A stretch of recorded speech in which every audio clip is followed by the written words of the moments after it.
On the first Sunday following the conclusion of all trials, St. Mary's Sacred Heart Church filled before dawn. Families who hadn't attended services in years returned to witness what many were calling a miracle. Not just the Virgin's return, but the community's survival of a test that should have destroyed their faith entirely. The Virgin Mary's statue stood once again on her pedestal, carefully restored, but bearing the subtle scars of her 12 years underground. The scratches and stains had been left deliberately, reminders of where she'd been, what she'd witnessed, what she'd protected even in burial. Father Gabriel had initially worried that the community would never recover from learning the truth about their former leaders. But as he looked out over the packed sanctuary, he realized something profound had happened. Their faith hadn't been destroyed by discovering the evil in their midst. It had been purified. The congregation that morning included people who had left the church in disgust, returning now that justice had been served. It included children who had never known the Virgin's presence, but had heard stories of her miraculous return. It included reporters and visitors from across the country who had come to witness how a community rebuilds after such betrayal. Father Gabriel's homily was simple but powerful. The Virgin Mary was never lost to us. She was guarding the truth until we were strong enough to face it. Evil tried to bury her beneath its sins, but God's love is stronger than any grave. The hymns that morning rose like thunder, voices carrying both grief for what was lost and joy for what was found. For the first time in over a decade, the sanctuary felt complete. After the service, parishioners gathered in the courtyard where the excavation had taken place. Where once there had been overgrown weeds hiding terrible secrets, they planted a memorial garden for Father Jonathan. Roses and lilies surrounding a simple stone marker that read, "He died protecting the innocent. His sacrifice will not be forgotten." The chamber beneath the church was sealed permanently with concrete and steel. The evil symbols were sand-blasted away, the cursed altar broken into pieces and burned. In its place, the basement was converted into a children's activity center.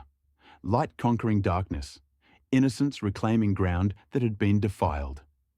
Over the following months, St. Mary's became more than just a restored parish. Pilgrims traveled from hundreds of miles away to kneel before the Virgin's statue that had risen from the dead. They touched her wooden base, whispering prayers not just for miracles, but for courage to face the truth in their own lives. A new plaque was installed at the foot of the Virgin's pedestal, carved by parishioners themselves. Truth buried will rise. Justice delayed will not be denied. Faith tested will emerge stronger. The children who had grown up hearing only whispers about the vanished Virgin now lit candles before her openly, their laughter mixing with prayer in ways that filled the sanctuary with life. Elderly parishioners who had carried the weight of unspoken fears for 12 years finally smiled when the church bell tolled, no longer hearing warning, but celebration. Father Gabriel often walked the memorial garden at sunset, his hand resting on his rosary beads, his eyes lifted toward the Virgin's statue, visible through the sanctuary windows. Sometimes children would run to join him, asking the question he'd grown to love. "Father Gabriel, how did the dog know where to dig?" He would smile, kneeling to meet their curious gazes. Because God wanted us to know the truth, He used the only voice that could break through our silence and our fear. In those moments, the mystery of what had been buried became less about the horror of human betrayal and more about the miraculous power of divine justice. The parish had been wounded, but SKC, the buried Virgin, a tale of hidden sins and divine justice. Before we dive into this incredible tale of mystery, betrayal, and divine justice, let me know in the comments where you're watching from around the world. And if stories like this touch your soul, hit that subscribe button, and together we're sharing hope and truth with millions. On a mist-covered ridge in the forgotten valleys of Virginia, silence shattered like glass. A police bloodhound named Thunder froze beside the crumbling stone wall behind St. Mary's Sacred Heart Church, his massive frame trembling. Then came the howl, low, urgent, primal, before he attacked the earth with his claws. Dirt exploded in frantic bursts. State troopers exchanged worried glances. Townspeople who had gathered pressed closer, whispering nervous prayers. Something's buried deep. Officer Martinez muttered, his knuckles white around his flashlight. An elderly woman clutched her prayer beads, voice quaking, "Sweet Jesus, protect us. That's the cursed ground we swore never to disturb." Father Gabriel stood frozen at the rectory window, watching the chaos below, his palms pressed against the cold glass. The previous night, he'd discovered a cryptic message scrawled in an ancient journal. "When the Virgin rises from her tomb, dig deeper still, for the truth sleeps beneath her sacred feet." The shovel struck wood with a hollow thud that seemed to echo through the fog, stopping every heart for a terrifying moment. As the soggy earth gave way, a face emerged from the darkness, weathered yet unmistakable. It was the lost statue of the Virgin Mary, missing for 12 long years. But this was only the beginning of a nightmare that would tear apart everything this mountain community believed about faith, trust, and the men they called holy. Long before that fateful morning, when a dog's howl pierced the mountain silence, St. Mary's Sacred Heart Church had been the spiritual heartbeat of a tight-knit Appalachian community. Perched on a windswept hill, where morning mist clung to ancient oaks year-round, the stone church stood like a fortress guarding generations of secrets. Its towering spire, blackened by decades of mountain storms but unbroken, had witnessed countless baptisms, weddings, and final farewells. Yet what truly united the faithful was not the building itself, but the magnificent statue that had once commanded the central altar, the Virgin Mary of Sorrows. A breathtaking figure carved from rare mountain laurel wood, standing nearly 4 feet tall. Mary's eyes gazed downward with infinite compassion, her hands extended in blessing, her expression capturing both divine sorrow and unwavering hope. Local artisans had spent 3 years crafting every detail, from the delicate folds of her blue robes to the intricate roses carved at her feet. The older generation would speak in hushed tones about the winter of 1987, when a devastating flu epidemic swept through the isolated mountain communities. Hospitals were overwhelmed, children lay dying, and despair settled over the valley like a suffocating blanket. In their darkest hour, families gathered nightly at St. Mary's, pressing their faces against the cold stone floor, begging the Virgin Mary to intercede for their loved ones. Then came the miracle. Within 3 weeks, the fever broke. Recovery rates climbed impossibly high. Even the most skeptical doctors admitted they couldn't explain what they were witnessing. The local newspaper called it medical anomaly, but within the parish walls, it was proclaimed nothing short of divine intervention. From that moment forward, the Virgin's statue became more than religious art. She became the community's mother and guardian. Pregnant mothers would rest their hands on the statue's wooden base, praying for safe delivery. Miners would light candles before her image before descending into dangerous shafts. Even strangers passing through claimed they felt an inexplicable sense of peace wash over them when entering the sanctuary. But miracles, as history teaches us, can cast long shadows. Some whispered that the statue had grown too powerful in the hearts of the people, that faith had crossed into something darker. Families swore that during times of community conflict, the Virgin's expression would shift subtly, her compassionate gaze turning stern, almost accusatory. Others noticed the church bell would toll at midnight on its own, sending haunting echoes through the fog-wrapped hills. These whispers grew louder, but were never spoken openly during Sunday Mass. Fear mixed with reverence in ways that made people uncomfortable, yet no one dared question what they all felt in their bones. Then came that terrible morning in April 2011. Parishioners filed into the sanctuary for Easter Sunday service, but something felt fundamentally wrong. The air itself seemed hollow, lifeless. The pedestal at the heart of the altar stood bare, accusingly empty. The Virgin Mary was gone. Panic spread like wildfire through the pews. Some immediately suspected thieves targeting religious artifacts for black market sales. Others whispered of darker possibilities, satanic cults, enemies of faith seeking to destroy their spiritual anchor. Father Marcus, the beloved pastor who had shepherded this flock for nearly 3 decades, attempted to restore calm from the pulpit, but his own hands shook as he raised them in blessing. "Trust in God's providence," he urged, his voice cracking with emotion. But when a small child asked if the Virgin Mary had abandoned them, Father Marcus had no answer. For months, investigators scoured the region. They searched barns, questioned antique dealers, followed every possible lead across 4 states. Nothing surfaced. No ransom demands, no trail, no explanation. The case file grew cold, relegated to the stack of unsolved mysteries that haunt small-town police departments. But within St. Mary's Parish, the silence was more devastating than any verdict could have been. Strange occurrences began almost immediately. The century-old church bell would ring at impossible hours, even when the bell tower was sealed and locked.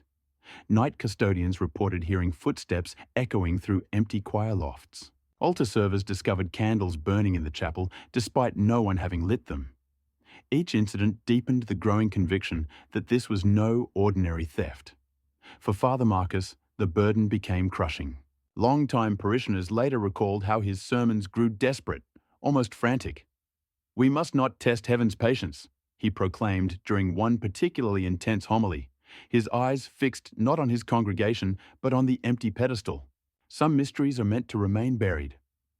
Within 6 months, he submitted a transfer request to the diocese.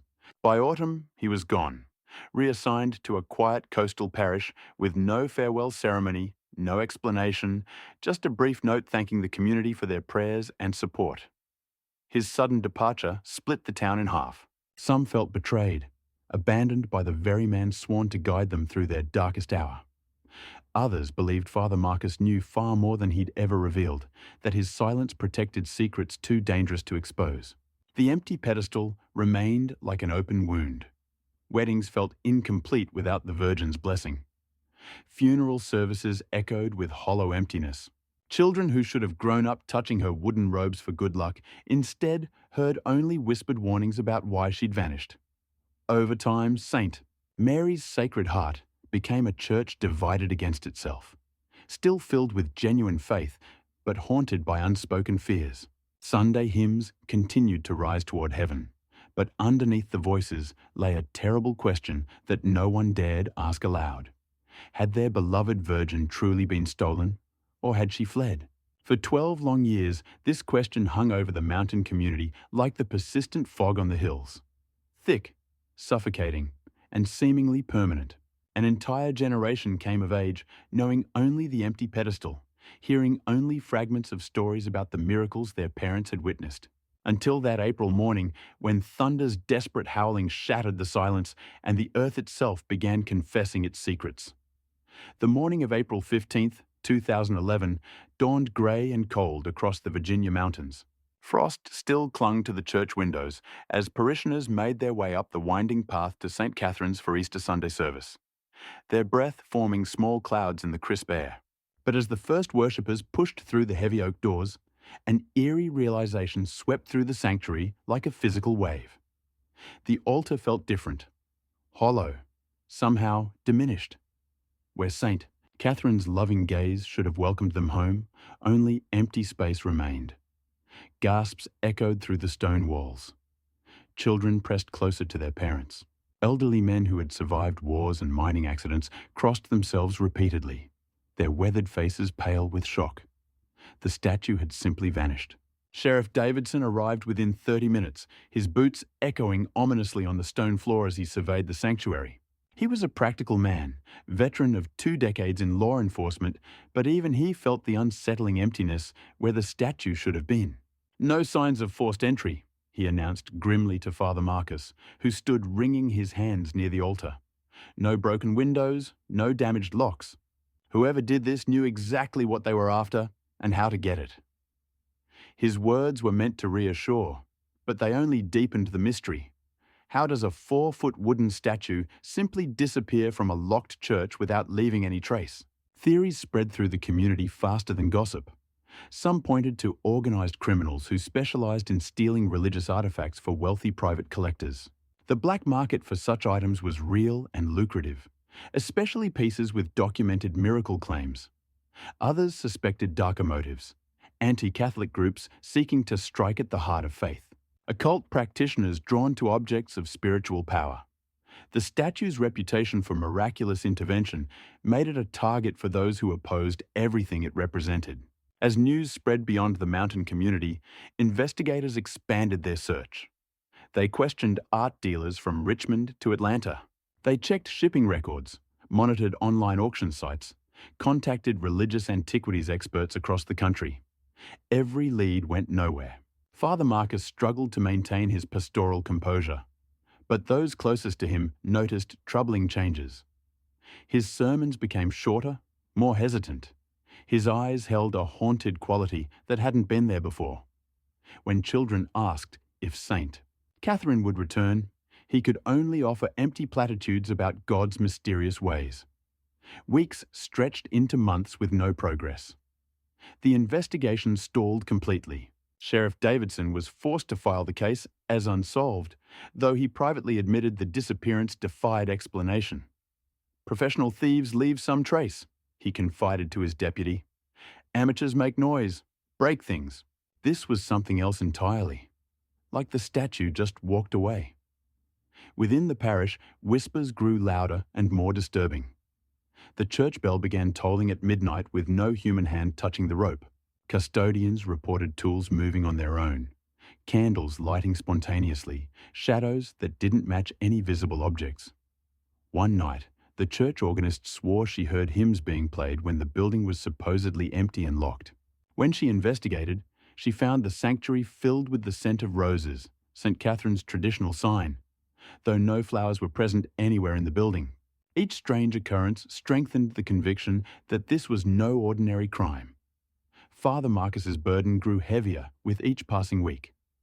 Longtime parishioners later recalled how his homilies grew increasingly cryptic, almost desperate. "Faith requires sacrifice," he proclaimed during one particularly intense sermon. "Sometimes we must surrender what we treasure most to protect what matters eternal." His congregation didn't understand the warning hidden in those words. By November, Father Marcus could no longer bear the weight of his silence. He submitted a transfer request to the diocesan office, citing spiritual exhaustion and requesting assignment to a smaller, quieter parish. The bishop approved without question. Rural pastors often burned out under the pressures of isolated ministry. His departure was as mysterious as the statue's disappearance. No farewell dinner, no final blessing, no explanation to his flock. Just a brief announcement that Father Marcus had accepted a new calling and would be leaving immediately. By Thanksgiving weekend, he was gone.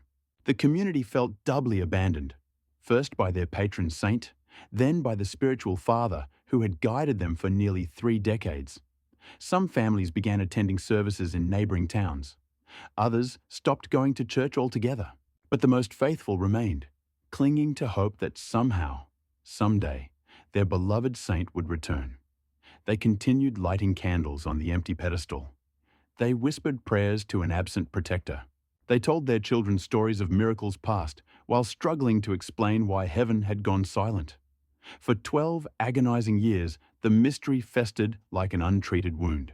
The empty pedestal became a constant reminder of loss, of questions without answers, of faith tested beyond its breaking point. Children grew to adulthood, never knowing the comfort of St. Catherine's presence. Weddings felt incomplete. Funeral services lacked the gentle mercy her carved features had always provided. The mountain community learned to live with a hole in their spiritual heart that never quite healed. Until that fog-shrouded April morning, when a bloodhound's frantic digging would prove that some secrets refused to stay buried, and the truth, no matter how deeply hidden, will eventually claw its way back to the light.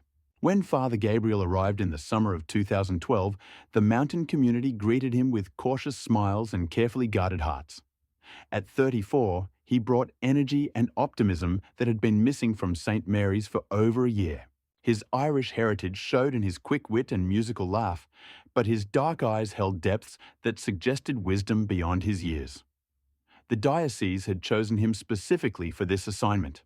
His reputation for reviving struggling parishes was well established. He had successfully restored faith communities in 3 different states, each one facing its own crisis of confidence. Bishop Sullivan hoped Father Gabriel could heal the wounds left by the Virgin's mysterious disappearance. The church building itself remained beautiful, its stone walls gleaming in mountain sunlight, the bell tower standing proud against dramatic skies. But underneath the surface beauty, Father Gabriel sensed something profoundly unsettled. Parishioners filled the pews faithfully each Sunday, but their eyes invariably drifted toward the empty pedestal where St. Catherine should have stood. Conversations about the missing statue died abruptly whenever he approached, as if speaking her name might invite further calamity. The rectory became his new home, a comfortable two-story house nestled beside the church, surrounded by gardens that had clearly been neglected. From his bedroom window, he could see the back courtyard, where wild herbs and flowering vines had overtaken what once must have been carefully tended beds. When Father Gabriel suggested cleaning up the overgrown area, long-time parishioners shook their heads with surprising firmness. Best to leave it wild, they advised quietly. Some ground is meant to rest undisturbed. Their warnings puzzled him, but stranger experiences soon followed. During his first week, Father Gabriel was awakened by soft tapping at his window. Rising cautiously, he pulled back the curtains to find only thick mist pressing against the glass, moving in patterns that almost seemed deliberate. Another evening, while praying alone in the sanctuary, he noticed a flicker of light near the side altar dedicated to St. Joseph. The church had been fully electrified for decades, yet the glow looked distinctly like candlelight. Warm, dancing, alive in ways electric bulbs never achieved. Most unsettling were the confessions. Elderly parishioners entered the confessional box trembling, their whispered words fragmented and desperate. One woman spoke as if in delirium. "They buried more than wood and paint, Father. There was blood, terrible oaths, betrayal written in shadows. Deep, so deep beneath her blessed feet." Father Gabriel leaned forward, straining to understand. What was buried? Who made these oaths? But as soon as she emerged from the confessional, the woman stared at him blankly, as if she had no memory of their conversation. Another penitent gripped his hand tightly after receiving absolution, his eyes wide with fear. "Don't dig, Father. Don't repeat the mistakes of the one who came before you." Moments later, the man collapsed in the church courtyard as if pulled down by invisible hands. As winter deepened, Father Gabriel's sleep became increasingly troubled. Sometimes he heard the church bell tolling softly, though security cameras showed the bell tower remained locked and empty. Other nights brought dreams of earth splitting open, of a wooden face emerging from dark soil, its carved eyes fixed on him with expressions of infinite sorrow and desperate warning. He tried to dismiss these experiences as stress from adjusting to a new parish, but unease burrowed deeper with each passing week. One particularly stormy evening, seeking distraction from his troubled thoughts, Father Gabriel explored the rectory's attic storage. Hidden beneath stacks of old hymnals and liturgical supplies, he discovered a weathered leather journal. Its pages were yellowed with age, the binding cracked from years of handling. But one line, scrawled in urgent handwriting, stopped his breath completely. "If the saint ever returns from her tomb, dig 2 feet deeper. The truth lies buried at her sacred feet." The signature was unmistakably Father Marcus, the pastor who had fled this parish under mysterious circumstances. The cryptic message haunted Father Gabriel's thoughts. Was the Virgin truly stolen by strangers, or had she been hidden deliberately by someone within the parish itself? And what truth could be so dangerous that a devoted priest chose exile over explanation? The following Sunday, as Father Gabriel elevated the chalice during Mass, his gaze fell upon the empty pedestal. The sanctuary candles flickered in draughts he couldn't feel, casting shadows that seemed to form the Virgin's silhouette for one heart-stopping moment. His hands trembled, nearly spilling the consecrated wine. The congregation stirred nervously, sensing their pastor's distress. From the back pew, an elderly woman's voice carried clearly through the hushed sanctuary. "She will return, Father, but not alone. And when she does, the reckoning will shake these mountains." Father Gabriel realized then that he wasn't simply fighting declining faith or community grief. He was standing on ground heavy with secrets. Secrets someone had tried desperately to bury. Secrets that refused to stay hidden. Something profound and terrible had happened in this place. Something that had driven a faithful pastor into exile and left an entire community living in fear of their own shadow. As spring approached and the mountain mist began to thin, Father Gabriel found himself drawn repeatedly to that overgrown courtyard behind the church. The ground seemed to call to him, though he couldn't explain why. He didn't know that his arrival had been carefully orchestrated by forces beyond human understanding. He didn't know that the bloodhound Thunder was already training with the State Police Rescue Unit, developing the keen nose that would soon change everything. All he knew was that the truth was stirring beneath his feet, gathering strength like a seed preparing to break through soil that had held it captive far too long. The rain had been falling steadily for 3 days, turning the mountain roads into streams of red clay and filling every hollow with rushing water. By Thursday morning, when word came that elderly Thomas Morrison had gone missing from his cabin high on Eagle Ridge, Sheriff Davidson knew they were facing a race against time. Thomas was 82, suffering from early dementia, and had last been seen wearing only a light jacket despite the cold mountain storm. Search and rescue teams assembled at dawn, bringing tracking dogs from the State Police Unit, including Thunder, a massive German shepherd with 5 years of successful search operations behind him. No one expected the trail to lead straight to St. Catherine's Sacred Heart Church.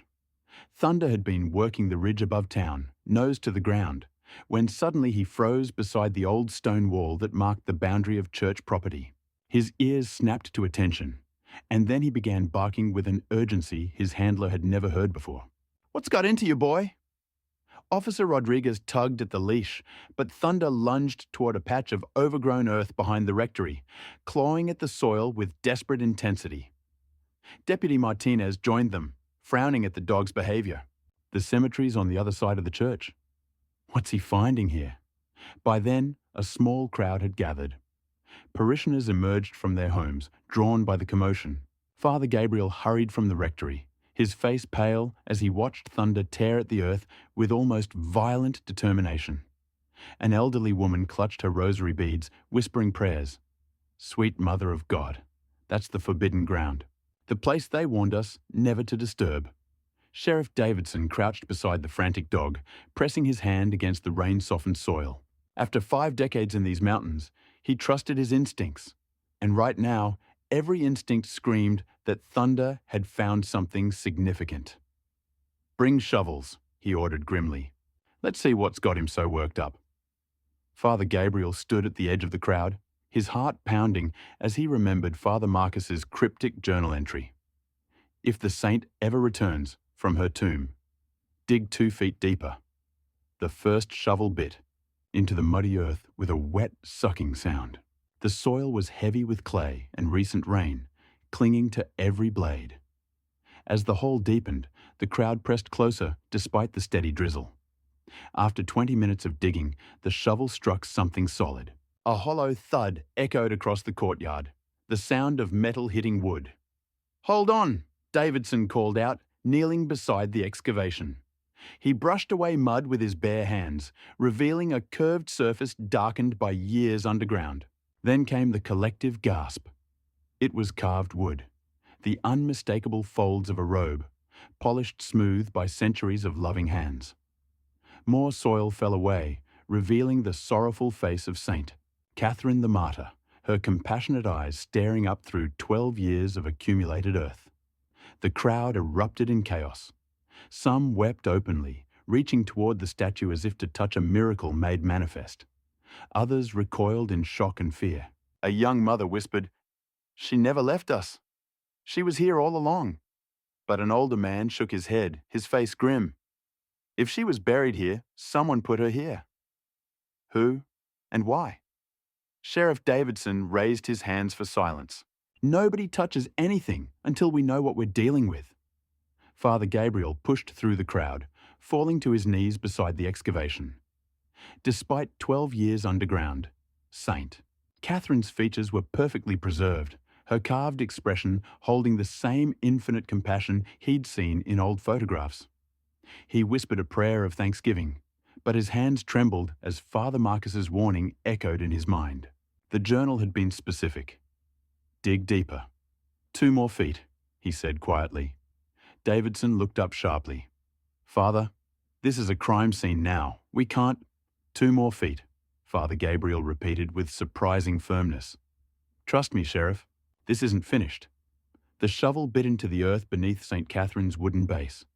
The soil here was different, denser, more resistant, as if it had been deliberately packed down. Then one deputy's spade scraped against something metallic, sending a dull clang echoing across the courtyard. Everyone fell silent. Carefully, they cleared away more dirt until a small metal box emerged, corroded but intact, its lid etched with religious symbols that time had nearly erased. Father Gabriel made the sign of the cross before lifting it from its earthen prison. The moment he touched the metal, a chill shot up his arm, settling cold and heavy at the base of his skull. With shaking hands, he opened the box. Inside lay 3 objects that would shatter everything this community believed about their faith, their leaders, and themselves. A rosary, its beads rotted away by time and moisture, but with a golden crucifix still gleaming at its center. The cross was carved with symbols none of them recognized, markings that seemed to shift and writhe in the grey light. A piece of ancient parchment, folded and refolded until its edges were soft as cloth. The Latin words scrawled across it spoke of midnight rituals, of oaths sworn in darkness, of sins that demanded ultimate silence, and a black and white photograph that stopped every heart in the crowd.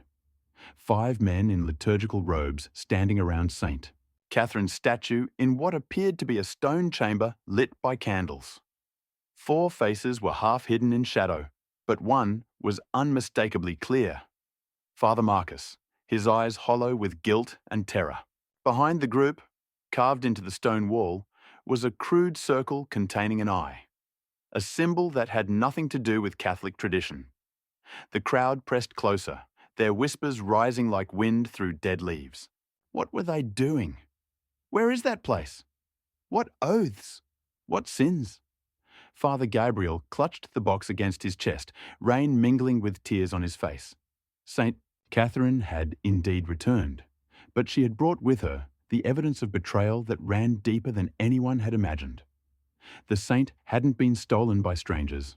She had been buried by her own shepherds, hidden beneath the earth to cover sins that someone had been desperate to keep secret.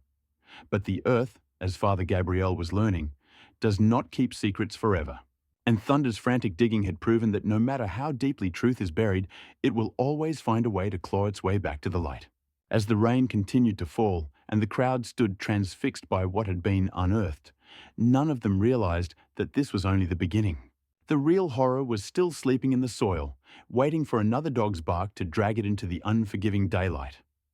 The rain showed no signs of stopping as deputies worked to secure the excavation site. St. Catherine's statue lay carefully wrapped in waterproof tarps, while investigators photographed every angle of the metal box and its disturbing contents. The crowd had largely dispersed, but whispers followed them home like shadows. Thunder remained agitated even after his discovery, pacing restlessly around the courtyard, whining in a way that made his handler nervous. "I've never seen him like this," Officer Rodriguez muttered. "It's like he knows there's more down there." Sheriff Davidson was preparing to call the scene secured when Thunder suddenly bolted toward another section of the overgrown courtyard, just 15 feet from where the statue had been buried. His bark was different now, sharper, more urgent, filled with a kind of dread that made everyone's skin crawl. "Not again," Davidson sighed, but he motioned for the shovels. After what they'd already found, he wasn't taking any chances. The first bite of the shovel into this new area brought up soil mixed with something else. Fragments of white cloth, rotted by time and moisture, but unmistakably fabric. As more earth was cleared away, the horrible truth began to emerge. It was a human arm, bones still partially wrapped in what had once been white linen. A tarnished rosary chain still clung to the skeletal wrist, its crucifix green with corrosion. Someone screamed. Others crossed themselves and backed away. But Father Gabriel forced himself to step closer as deputies carefully exposed more of the remains. The fabric was unmistakable, the remnants of priestly vestments, an alb that had once been pure white. Around the neck, bones hung a silver chain with a nameplate still legible despite years in the earth. Father Jonathan Michaels, Associate Pastor, 2009 to 2011. The name hit the crowd like a physical blow. Father Jonathan, the young, beloved assistant pastor who had supposedly left for missionary work in South America. The priest who had been especially close to the children, who had organized youth retreats, who had smiled easily and laughed often. He had never left St. Catherine's at all. He had been buried here, beneath the very ground where parishioners walked every Sunday. "Sweet Jesus," whispered Maria Santos, falling to her knees in the mud. "He was the gentle one. He baptized my grandson. Why would anyone—" Why? Father Gabriel knelt beside the skeletal remains, his voice breaking as he spoke the ancient words. "Eternal rest grant unto him, O Lord, and let perpetual light shine upon him." But even as he prayed, his mind raced with terrible questions. The photograph in the metal box showed 5 men in that mysterious stone chamber. Father Marcus had been one of them. Were the others involved in Father Jonathan's death? And if so, why? Sheriff Davidson's face was grim as he called for the county coroner and the state crime scene investigators. "This isn't grave robbery or vandalism," he announced to the remaining crowd. "This is murder, and it happened right under our noses." That night, Father Gabriel couldn't sleep. The image of Father Jonathan's bones haunted his thoughts, along with the cryptic Latin confession they'd found in the metal box. He descended to the rectory's basement archives, a cramped space filled with decades of parish records. Working by lamplight, he spread the photograph on an old wooden table and studied it again. 5 men in liturgical robes. Father Marcus was clearly identifiable, but the others remained shadowy figures. The stone chamber in the background was unfamiliar. Not any part of the church he knew. He began searching through filing cabinets, looking for records from 2011. Many files were incomplete, with pages missing or names mysteriously scratched out. But eventually, he found a parish council roster from that fateful year. Father Marcus, Pastor Father Jonathan Michaels, Associate Pastor Vincent Toretti, Head of Parish Council Samuel Crawford, Treasurer Michael Donovan, Property Manager David Chen. Youth Ministry Coordinator, 6 names total. The photograph showed 5 men. Father Gabriel's blood ran cold as he realized the implication. Father Jonathan wasn't in the photograph because he was already dead when it was taken. The ritual in that stone chamber had happened after his murder, not before.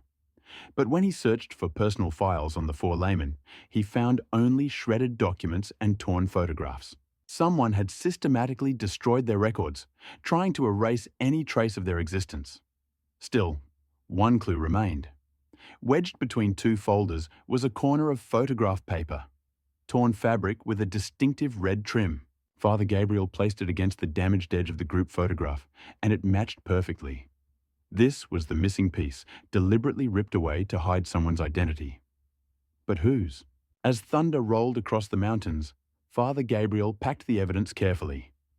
The truth was emerging piece by piece, like a poisonous plant finally breaking through soil that had kept it buried too long. The parish council members had vanished just like Father Jonathan, but they hadn't been buried. They had simply melted away into new identities, leaving behind a murdered priest and a community built on lies. Father Gabriel stared at the torn photograph fragment, knowing that somewhere out there, the surviving conspirators were living under assumed names, thinking their sins were safely buried. They were about to learn that some secrets refuse to stay hidden, and that divine justice has a long memory and an even longer reach. By the next morning, Sacred Heart Church was swarming with investigators and news crews. Father Gabriel, watching from the rectory window, sensed that the discovery wasn't complete. His search through old blueprints confirmed it. A sealed crypt beneath the sanctuary, walled off in the 1970s.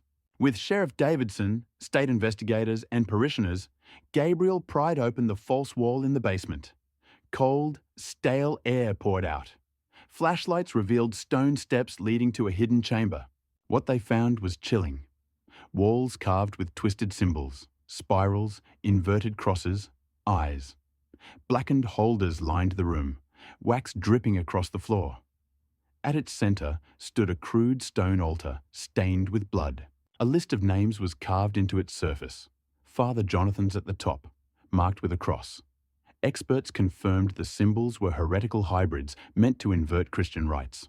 Forensics uncovered vials of paralyzing drugs, chains, and signs the chamber had been used repeatedly. Father Jonathan, they concluded, had been drugged and killed here in a ritual designed not to worship, but to bind the conspirators through blood guilt. Investigators traced everything back to four men: Vincent Toretti, Samuel Crawford, Michael Donovan, and David Chen. Trusted parish leaders, they had looted funds, preyed on the vulnerable, and twisted their positions into a cult of corruption. Father Jonathan had uncovered the abuse, the money transfers, and the children's trauma. For that, he was silenced. Even Father Marcus, though not a killer, had been forced into complicity, his journal heavy with despair. The burial of Saint. Catherine's statue had been their last act, hiding her sorrowful gaze underground, turning her into a silent guardian of their darkest secret. Within 72 hours of discovering the ritual chamber, authorities launched the largest manhunt in regional history. The four conspirators, who had murdered Father Jonathan and looted parish funds, scattered across states under new identities. Vincent Toretti, living as Victor Torres in Nevada, broke down when confronted with evidence and confessed. Samuel Crawford, now Stephen Collins in Oregon, had lived on stolen church money, but spent years lighting candles for Father Jonathan's soul, unable to confess. Michael Donovan hid longest, undergoing plastic surgery and fleeing to Mexico, but DNA evidence trapped him at the border. David Chen, shattered by guilt, was already in a Tennessee psychiatric hospital. When shown the photograph, he whispered, "We killed the angel." Their trials gripped the nation. DNA matched all four, financial records proved embezzlement, and Chen's therapy confessions destroyed their defense. The pathologist confirmed Father Jonathan had been drugged, but conscious as he died, betrayed by men he trusted. Sentences were severe. Toretti, 73, got life in prison. Crawford, life without parole. Donovan, death. He died of a heart attack in custody. Chen was deemed incompetent and confined to a psychiatric facility for life. Beyond their fates, the case revealed how corruption had consumed the parish. Abuse, theft, and betrayal had turned a church into something monstrous. Other parishes launched investigations, and the Catholic Church introduced oversight reforms. Yet the story left one truth painfully clear. Once trust is broken, it is nearly impossible to rebuild.